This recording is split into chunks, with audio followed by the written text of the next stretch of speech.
If you were a character in a movie, can you imagine what the audience would be shouting at you? The audience knows that if you choose to go to the gym, they'll start to see your journey and struggle unfold.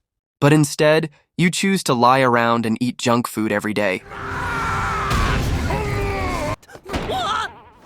Imagine the audience knows this and is shouting at you, asking why you chose what you thought was comfortable, even though it's only temporary.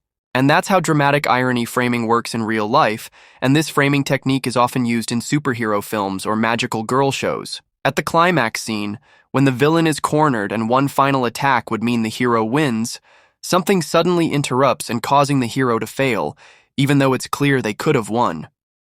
So, what is the reason? Of course, the episode isn't over yet. There'd be no advertisement income if it ended too soon. So, the dramatic irony becomes a setup where you know exactly what the character should do in the scene, but the character does the opposite, and triggering an emotional reaction from the audience.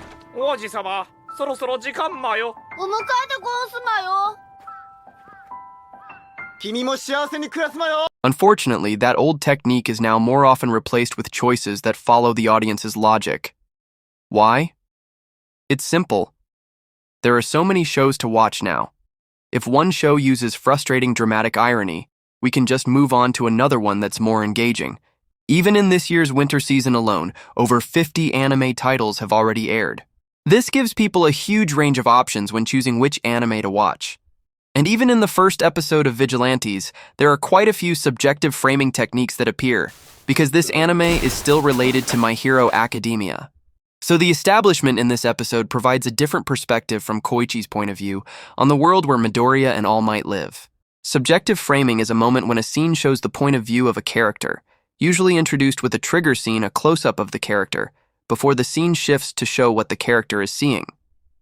This framing technique is typically used to draw the audience deeper into the story from the character's perspective. 怪我はないか？なければ何より。